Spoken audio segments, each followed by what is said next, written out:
Am I convincing people that vampires exist, or am I just telling stories?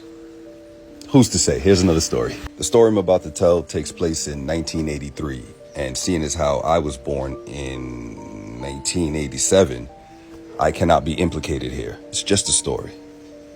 There was a guy named David, and David and his buddies used to drive around their neighborhood looking for people who didn't look like them.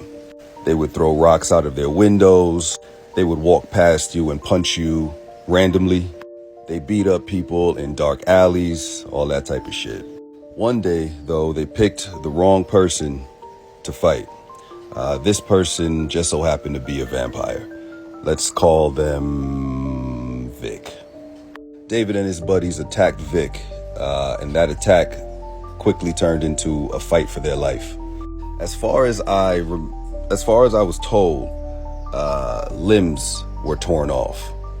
David was the last man standing, and as the weasel he was, he started to beg and plead for his life in ways that he shouldn't have. David knew what Vic was. Vic didn't have to tell him. He saw it.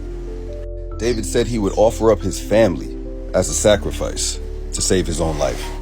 Vic could have just ended David right there, but Vic was a very petty and vindictive vampire, and he had all the time in the world. Vic said that he accepted David's offer, but would need that sacrifice as soon as possible. They got into David's car, which used to be occupied by him and his buddies looking for victims, and now it's occupied by David and a would-be victim. They almost didn't make it to David's house. Vic stared at David the entire ride, and as a result of the staring, David was nervous, and because he was nervous, he was sweating, and every drop of sweat smelled like food for Vic. When they got to the house, they waited in David's living room for his wife and his children to get home from school. When the wife and kids finally got home from school, the wife said to David, "What's going on here? Who's this stranger?" She obviously had no idea what was going on. David said nothing. It was as if he was just waiting for Vic to do what Vic said he came over to do. Vic looks at the wife and the children and he greets them. He says hello. Then he turns to David and asks, "You weren't even gonna say goodbye?" The wife is now scared, very unsure of what's happening. Vic then explains the entire situation to the wife. He explains who he is, what he is, and why he's there. At first, she doesn't believe him, but David's silence spoke volumes. Vic then gives the wife an ultimatum. He says, "I can either do what David thinks I'm here to do, or I can do those things to David. It's up to you." Of course, being the protective mother that she was, she chose the latter.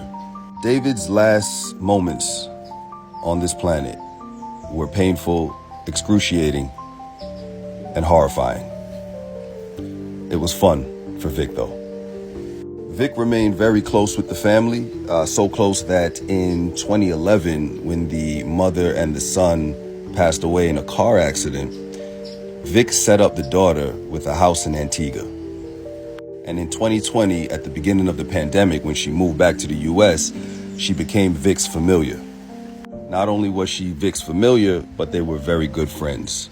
They're actually still friends today, except the daughter just looks a lot older than Vic now.